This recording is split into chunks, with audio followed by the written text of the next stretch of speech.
کہ حدیث میں آتا ہے خراسان سے ایک لشکر اٹھے گا اور اللہ اس کو فتح عطا فرمائیں گے. حدیث میں آتا ہے کہ مجاہدین لڑیں گے اور اتنی بڑی جنگ ہوگی کہ آپ صلی اللہ علیہ وسلم نے فرمایا کہ 1/3 مجاہدین اس میں جو لڑنے والے ہوں گے وہ شہید ہو جائیں گے، جو اس وقت کے سب سے افضل ترین شہداء ہوں گے، اور 1/3 مجاہدین وہ ہوں گے جو لڑائی کی شدت اور سختی کی وجہ سے میدان چھوڑ کے بھاگ جائیں گے. یہ وہ لوگ ہوں گے جن کی اللہ کبھی بھی توبہ قبول نہیں کرے گا، اور 1/3 ہوں گے جن کو اللہ دنیا پہ غلبہ عطا کرے گا، کفر پہ غلبہ عطا کرے گا. تو یہ اس وقت پھر حضرت مہدی کی قیادت میں جہاد ہوگا اور پوری دنیا میں امن قائم ہو جائے گا. حضرت عیسیٰ ابن مریم بھی اسی وقت نازل ہوں گے، دجال کو قتل کریں گے، اور ایک اور دفعہ، یعنی ایک دفعہ تو اسلام دنیا میں غالب آ چکا ہے، تو ایک اور دفعہ اسلام حضرت مہدی حضرت عیسیٰ ابن مریم کے ذریعے پوری دنیا میں غالب آ جائے گا، اور ہر طرف خیر ہی خیر ہوگی. جزیے کا نظام ختم ہو جائے گا اور اللہ تعالیٰ اپنی برکتوں کو کھول دے گا، آسمان کی برکتیں، خوب بارشیں برسیں گی. ایک روایت میں آتا ہے، ترمذی کی روایت ہے، اتنے بڑے بڑے انار پیدا ہوں گے کہ اس کے چھلکے کو لوگ سائبان کے طور پہ استعمال کریں گے. ایک ایک انگور کا دانہ کئی لوگ نچوڑ کے پئیں گے، یعنی برکتیں اللہ کی طرف سے ایسی کھل جائیں گی، تو پوری دنیا میں امن ہوگا. تو یہ جو نبی صلی اللہ علیہ وسلم کی جو بعثت تھی نا، آپ صلی اللہ علیہ وسلم کی، وہ کیا تھی؟ قرآن میں آتا ہے لِيُظْهِرَهُ عَلَى الدِّينِ كُلِّهِ. آپ صلی اللہ علیہ وسلم کو دنیا میں اس لیے بھیجا گیا تاکہ آپ دین کو پوری دنیا میں غالب کر دیں. تو ایک دفعہ تو یہ بنو امیہ کے دور میں، اور بنو عباس، اور پھر خلافت عثمانیہ، یہ جو مسلمانوں کی خلافتیں چلی ہیں، تو بنو امیہ اور بنو عباس کے دور میں تو اسلام پھیل گیا تھا. پوری دنیا، جتنی بھی مہذب دنیا تھی اس میں اسلام ہی اسلام تھا، یعنی اسلامی حکومت تھی. سب مسلمان نہیں تھے لیکن حکومت اسلامی تھی، سب مسلمانوں کے زیر سایہ تھے. تو اللہ تعالیٰ اب پوری دنیا میں کیفیت کے لحاظ سے، کمیت کے لحاظ سے، کوانٹٹی کوالٹی دونوں لحاظ سے اسلام کو دنیا میں غالب کرے گا. اس کے لیے اللہ نے حضرت مہدی اور حضرت عیسیٰ ابن مریم کا انتخاب کیا ہے. اتنا ہمارا ایمان ہے. اب کیا ہوتا ہے کہ ہر تھوڑے دن میں کوئی مہدی اٹھ کے دعویٰ شروع کر دیتا ہے، اور تو امام مہدی سب سے پہلی بات یہ مجاہد ہوں گے، بڑی اہم ترین بات یہ ہے، اور انہی کے فوراً انہی کے دور میں حضرت عیسیٰ ابن مریم بھی نازل ہوں گے، تو اور دجال بھی ظاہر ہوگا. تو اس لیے یہ تینوں چیزیں ایک ساتھ ہیں، اس لیے ان کو پہچاننے میں اہل اسلام کو دشواری نہیں ہوگی. حضرت مہدی کو تو لوگ خود تلاش کریں گے، ان کی علامتوں میں سے یہ بھی ہے، وہ دعویٰ نہیں کریں گے. لوگ اہل اللہ، بزرگان دین، علماء ان کو خود تلاش کریں گے. آج لوگ خود دعویٰ کر رہے ہوتے ہیں حضرت مہدی ہیں، میں حضرت مہدی ہوں، تو وہ دعویٰ جو کرے گا اس کا مطلب وہ تو ہو ہی نہیں سکتا. تو اس لیے ہمیں اس ٹاپک کو ختم کر دینا چاہیے، اس سینس میں ختم کر دینا چاہیے کہ جو دعوے کر رہے ہیں نا کہ کل آ رہے ہیں، پرسوں آ رہے ہیں، فلاں سن میں آ رہے ہیں، اس سینس میں اس ٹاپک کو ہمیں ختم کر دینا چاہیے. ہاں، جتنا احادیث میں ہے اس کو بیان کرنا چاہیے. اور جو لوگ بھی خلاف سنت ہوتے ہیں وہ تو حضرت مہدی ہو ہی نہیں سکتے. آج تو مہدی ہونے کا دعویٰ ایسے پاگل فضول قسم کے لوگ کر رہے ہیں، جو انسان ہونے کا دعویٰ کرنے سے پہلے ان کو سوچنا چاہیے کہ ہم انسان کے بچے بھی ہیں کہ نہیں. اچھا، یہ بھی انہوں نے پوچھا ہے کہ کیا امام مہدی نبی ہوں گے؟ امام مہدی نبی ہوں گے یا صحابی؟ اس بارے میں وضاحت فرما دیں. نہ وہ نبی ہوں گے نہ صحابی ہوں گے، کیونکہ صحابی تو وہ ہوتے ہیں جنہوں نے اسی زندگی میں آپ صلی اللہ علیہ وسلم کو ایمان کی حالت میں دیکھا ہو. حضرت مہدی اور نبی کا زمانہ تو صدیوں کا فاصلہ ہے اس کے درمیان.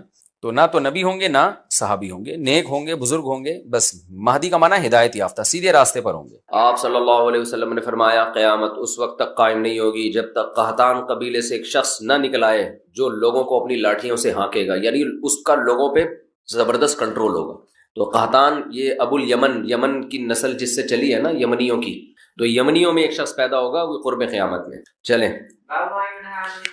یہ تو دیکھو جو علامات ساعت ہیں نا، قیامت کی علامتیں، ان کے بارے میں جتنی بات ہمیں حدیث سے ملتی ہے ہم اتنی پیش گوئی کر سکتے ہیں. اس سے زیادہ احادیث کو جوڑ کر ایک نئی کتاب نہیں لکھ سکتے ہم. سمجھ رہے ہو؟ آج کل یہ بڑا مسئلہ چل رہا ہے مارکیٹ میں کہ یوٹیوب پہ کچھ اسکالرز آ رہے ہیں یا کچھ لوگوں نے نا پوری احادیث وہ جوڑ کے نا ایک پورا پیش گوئیاں کی ہوئی ہیں کہ اتنے سال میں صدام حسین دریافت ہوگا، پھر اس کے بعد یہ ہوگا، پھر اس کے بعد یہ ہوگا، پھر یہاں سے آپ ٹن ماریں گے، پھر یہ ہو جائیں گے، پھر 300، پھر 2000 فلانے میں یہ ہوگا، تو پھر 6 میں یہ ہوگا. وہ جب نہیں ہوتا تو لوگ قرآن و سنت سے بدگمان ہوتے ہیں کہ دیکھو حدیثوں میں تو تھا لیکن ہوا کچھ بھی نہیں. ہر مجدون کے نام سے کتاب آئی تھی صدام حسین پہ، انہوں نے سب کچھ امام مہدی والی سے متعلق جتنی حدیث ہیں وہ سب فٹ کر کے، تو میں نے وہ کتاب پڑھی نہیں تھی. میں نے کہا یار یہ جو چیزیں نبی سے منسوس ہیں نا وہ تو ہم نے پڑھی ہوئی ہیں حدیث میں، یہ تو انہوں نے جوڑا ہے اپنے انداز سے جوڑا ہے نا. تو مجھے بہت لوگوں نے کہا یہ پڑھو، میں نے نہیں پڑھی. میں نے کہا میرا دل ہی نہیں آتا اس کے اوپر، پڑھ کے دماغ خراب ہوگا اور کچھ بھی نہیں ہوگا. تو جب صدام حسین کو پھانسی پہ لٹکا دیا نا تو وہ کتاب ہی غلط ثابت ہو گئی، کیونکہ اس میں یہ اتنی تھا کہ پھانسی پہ لٹکے گا، اس میں کچھ اور تھا کہ آگے جا کے بہت کچھ علاقے فتح کرنے اس نے. تو اس لیے یہ کام چھوڑ دینا چاہیے. جو چیز جتنی مبہم حدیث میں رکھی ہے اس میں کوئی حکمت ہے تو اس کو مبہم طور پر ہی بیان کرنا چاہیے. تو جو ہے جیسے یاجوج ماجوج کا ہے، بس اس کو اجمالی طور پر ہمارا عقیدہ ہے کہ یاجوج ماجوج دنیا میں کہیں ہیں اور ایک نہ ایک دن نکلیں گے، حضرت عیسیٰ علیہ السلام ان کو قتل کریں گے. تو کیا ہے کہاں ہیں ہمیں معلوم نہیں. حضرت عیسیٰ ابن مریم نازل ہوں گے، ان کے بارے میں اتنی تفصیل سے ہمیں بتا دی گئی ہے، دمشق میں آئیں گے، ٹھیک ہے نا، مسجد کے مینار پہ اتریں گے، یہ بات ہمیں بتا دی گئی ہے. انہی کے دور میں امام مہدی بھی ہوں گے، امام مہدی ان کو نماز کے لیے آگے کریں گے مگر وہ نماز کے لیے آگے نہیں بڑھیں گے. بس کس سن میں آئیں گے اس کا قرآن و سنت میں کوئی تذکرہ نہیں ملا. آئیں گے دمشق میں، صحیح ہے نا، نہیں میں نے کبھی نہیں کہا 2025 میں. تو وہ یہ سب چیزیں اپنی جگہ ہیں. باقی ہم نے جو فیصلے کرنے علامات ساعت کو دیکھ کے نہیں کرنے، ہم نے موجودہ حالات کو دیکھ کر جو گراؤنڈ ریئلٹی ہمیں جس سمت میں چلنے کا حکم دے رہی ہے ہم نے اس کے حساب سے فیصلے کرنے. سمجھتے ہو کہ نہیں سمجھتے؟ مثال کے طور پر ہوتا ہی کوئی بھی آدمی خروج کرنا شروع کر دیتا ہے اسٹیٹ کے خلاف، یا کہیں بھی کسی ملک میں دھماکے شروع کر دیتا ہے اور کہتا ہے اصل میں خراسان سے ایک لشکر نکلنے والا ہے، حدیث میں آتا ہے، تو میں اس لشکر کے لیے لشکر تیار کر رہا ہوں چھوٹا، تاکہ وہ بڑے لشکر میں ضم ہو جائے. یہ چل رہا ہے مارکیٹ میں. تو بس امام مہدی آنے والے ہیں تو وہ دیکھو حدیثوں میں تو آتا ہے جب یہ ہوگا تو پھر وہ دیکھو ابھی امام مہدی آنے والے ہیں، ابھی یہ دھماکہ کرنا ہے، ہم نے فلاں جگہ بم رکھنا ہے، تو بھائی لشکر تیار ہو رہا ہے نا، تو خلاف خلیفہ بھی آ رہا ہے تو ہم امام مہدی کے ساتھ ملیں گے. تو آپ کہو بھائی کب آ رہے ہیں؟ بھائی حدیثوں میں ملتا ہے دیکھو، تو وہ یہ لشکر ہوگا. اور خراسان میں ابھی دیکھو بم پھٹائے گا نہیں پھٹا، تو یہ وہی امام مہدی کا لشکر تیار ہو رہا ہے. بھائی ہمیں کیا پتہ یہ وہ والا ہے یا وہ والا بم پھٹائے یا وہ والا جو امام مہدی کے دور میں پھٹے گا وہ بعد میں جا کے پھٹے گا، ہمیں کیا پتہ یار. تو وہ جب اللہ نے جو کام کرنا ہے وہ اللہ کو کرنے دو، آپ اپنے حساب سے دیکھ کے چلو گے. سمجھتے ہو؟ تو لوگوں کی صلاحیتوں کو بہت ضائع کیا جاتا ہے. سمجھتے ہو؟ جب وہ ہوگا تو وہ اس کی علامات پوری بتائی گئی ہیں کہ جو ہے نا وہ پتہ چل جائے گا آپ کو. جیسے نبی صلی اللہ علیہ وسلم کی نبوت جب ظاہر ہوئی تو پہلے سے یہود و نصارہ انتظار کر رہے تھے نا نئے نبی کا. تو جب ایک پیغمبر ظاہر ہوئے اور آگے حضرت ابو ذر کا ایمان کا واقعہ آ رہا ہے، کیسے انہوں نے تلاش کیا نبی صلی اللہ علیہ وسلم کو اور علامات دیکھ کر کیسے اندازہ لگایا انہوں نے. تو وہ اللہ تعالیٰ پھر ایسے نہیں رکھتے کہ دو چار آدمیوں پر، وہ پھر اللہ اس کو منوا کے چھوڑتے ہیں. جب کوئی کسی شخصیت کو اللہ اوپر لانا چاہتے ہیں نا، تو پھر نبی صلی اللہ علیہ وسلم نے جب دعویٰ کیا تو آپ کی دعوت پھیلی ہے، آپ کے معجزے ظاہر ہوئے ہیں، پھر لوگ جوک در جوک ایمان لانا شروع ہوئے. تو حضرت مہدی کا بھی ایسا ہی ہوگا کہ ایسا نہیں ہوگا کہ وہ جناب جب ظاہر ہوں گے تو بس چار آدمیوں کو پتا ہوگا. جب وہ ظاہر ہوں گے تو اللہ نے ان کے ساتھ اتنے ان کے برحق ہونے کے دلائل رکھے ہوں گے کہ آپ کو کتابوں میں کی ضرورت نہیں رہے گی. وہ اظہر من الشمس، چڑھتے سورج کی طرح ان کے برحق ہونے کے دلائل اللہ ان کے بھی اور عیسیٰ ابن مریم کے بھی قائم کرے گا. یہ خبریں پوری دنیا میں پھیلیں گی، کوئی انکار نہیں کر سکے گا. سمجھتے ہو کہ نہیں سمجھتے؟ تو کیونکہ ان کے ساتھ پھر ساتھ دینا واجب ہوگا نا. تو پھر اللہ اپنے بندوں کو ایسے نہیں، جیسے عیسیٰ علیہ السلام نے جب نبوت کا دعویٰ کیا نا، یا حضرت مریم نے کہا کہ یہ ولد الزنا نہیں ہے معاذ اللہ، تو اللہ میاں نے ایسے ہی نہیں چھوڑ دیا. حضرت عیسیٰ ماں کی گود میں پورے یہودیوں کے مجمع کے سامنے بولے ہیں. وہ تواتر کے ساتھ پھر بنی اسرائیل میں خبر پھیلی ہے کہ بچہ ماں کی گود میں بولا ہے کہ میں انی عبداللہ آتانی الکتاب وجعلنی نبیہ. تو اتنا تواتر کہ جس میں جھوٹ کا امکان ہی ختم ہو جائے. ایک آدمی نے نہیں کہا کہ میں نے بچے کو ماں کی گود میں بولتے ہوئے دیکھا ہے. پورے یہود کے بڑے بڑے جتنے بھی علماء صلحاء سارے اس مجمع میں موجود تھے، سب کے سامنے عیسیٰ ابن مریم نے گواہی دی ہے. اور پھر صرف اتنا بھی نہیں، اس کے بعد کنٹینیو مسلسل آپ کی نبوت کی شہادتیں ملتی رہی ہیں ان کو. تو اللہ تعالیٰ پھر تبھی تو دیکھو یہ جو آج یورپ میں اتنا گوروں نے حکومت کی ہے نا اتنی بڑی دنیا پر، تو یہ کیا تھا؟ یہ عیسائیت کی بیس پہ ریاستیں خلافتیں قائم ہوئی نا. آج جو پورا یورپ ہے، یہاں جب گورے آئے انہوں نے مذہب کو نکال دیا تو یہ ان کی حکومتیں مذہب کی بیس پہ ہی تو قائم ہوئی تھیں کہ پیچھے ایک پیغمبر کا نام استعمال کیا نا انہوں نے، عیسیٰ ابن مریم کا. یار رہنے دو. دیکھو دنیا میں اتنے بڑی پاورفل ریاست قائم کرنا، اس کے لیے ٹھیک ٹھاک قربانی چاہیے. بے تحاشا گاجر مولی کی طرح کٹے ہوں گے. تو اس کٹنے کے پیچھے ایک سچے پیغمبر کی موٹیویشن تو ہو سکتی ہے، بغیر اس موٹیویشن کے کوئی نہیں کٹتا اس طریقے سے. تو یہ عیسیٰ ابن مریم کا نام تھا جس کی بیس پر عیسائیت نے دنیا میں راج کیا ہے، ورنہ یہ نہ بنتا. یہ آج پورا لندن اور یہ فرانس اور یہ جتنے بھی یورپ کے کنٹریز ہیں، اور اس کے لیے تو ہمارے ریاستیں بھی انہی کے ہاتھ میں تھی نا، جتنے پھیلے دنیا میں. ماضی کی بات کر رہا ہوں. تو یہ سارا اس کے پیچھے تو یہ موٹیویشن اتنی بڑی انسانیت کو مل کیسے گئی؟ تو وہ اخبار متواترہ سے ملتی ہے، اخبار آحاد سے نہیں ملتی. یعنی لاکھوں لوگ بیان کر رہے ہوتے ہیں، ہم نے اپنی آنکھوں سے دیکھا ہے حضرت عیسیٰ کی تعلیمات بھی اور ان کی سیرت بھی.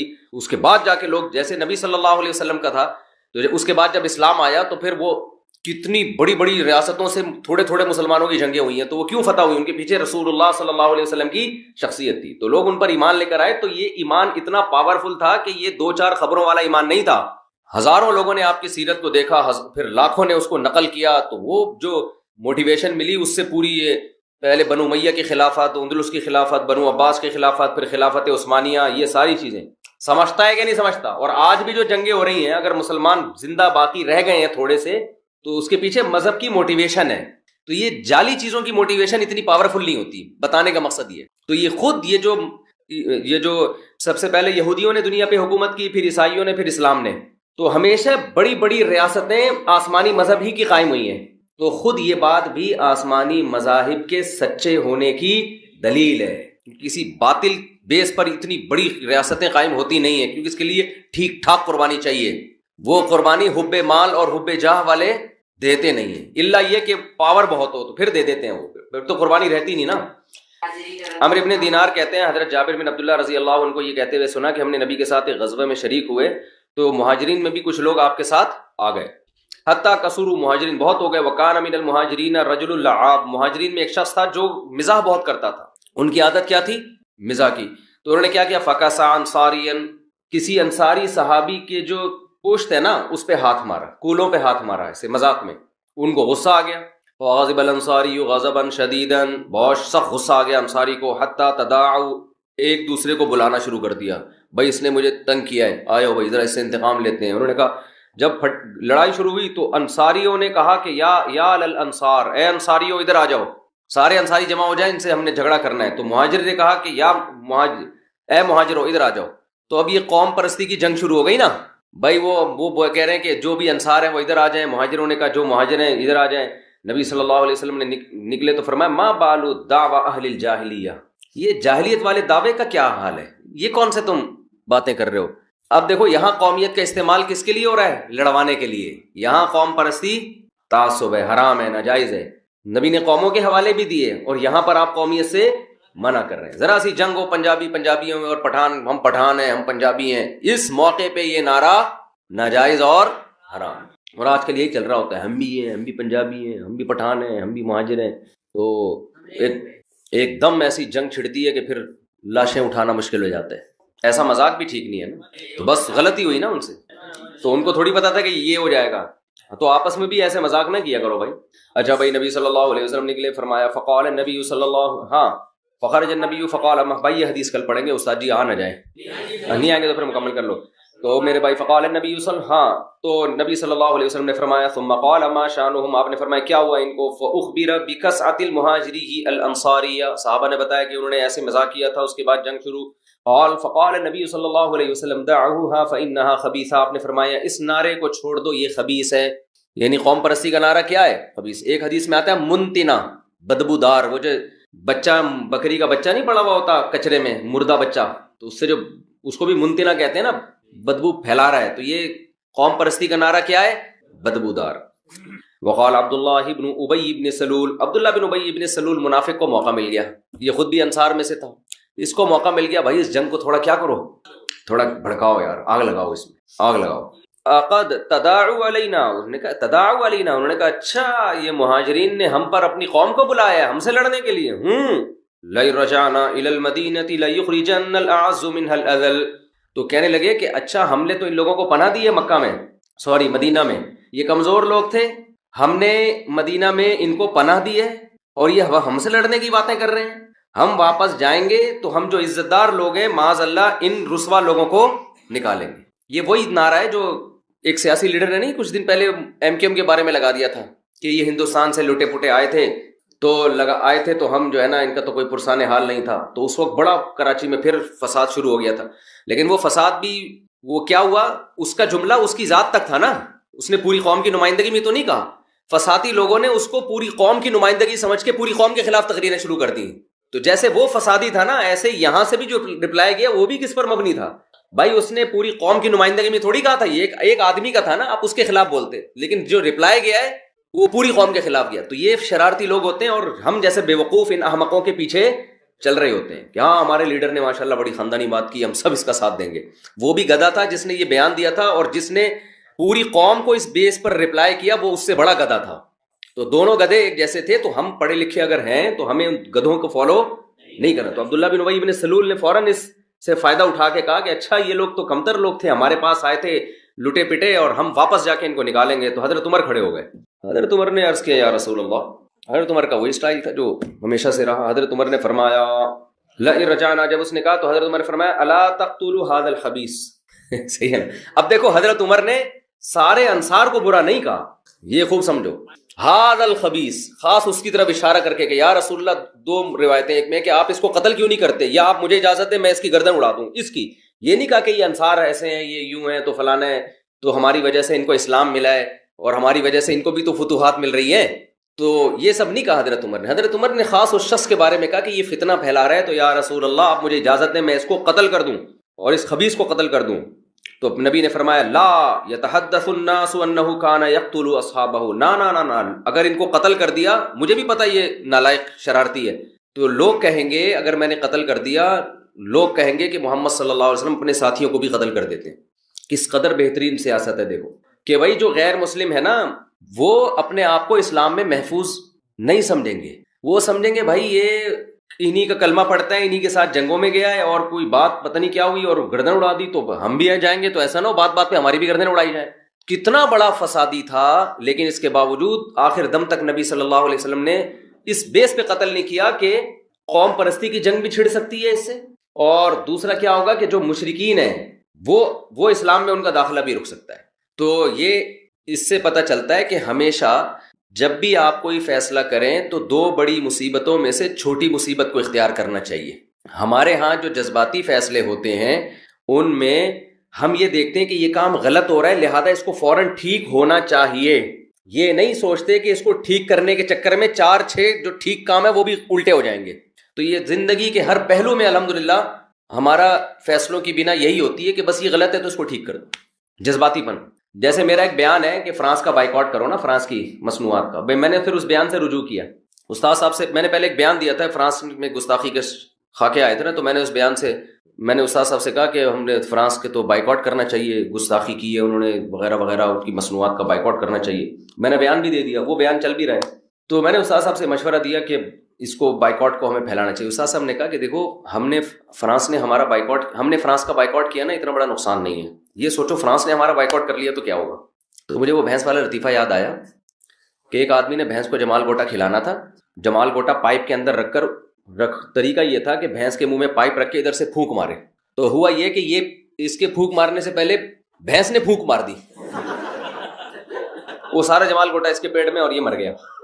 تو یہ بھی دیکھو کہ تم بھینس کے منہ میں پائپ رکھ کے پھونک مار رہے ہو, اگر اس نے پھونک ماری تو تم افورڈ کر سکتے ہو کہ نہیں کر سکتے. تو استاد صاحب نے فرمایا کہ یہ جو ہم بائیکاٹ کی مہم چلاتے ہیں اس میں یہ بھی دیکھا جائے گا کہ اگر انہوں نے ہمارا بائیکاٹ کر دیا ہم تو ویسے ہی معاشی بحران کا شکار ہیں. اگر یہ یورپ نے, امریکہ نے, ان لوگوں نے مل کے ہمارا بائیکاٹ کرنا شروع کر دیا تو ہم اس سے بھی جائیں گے جو اس حالت میں.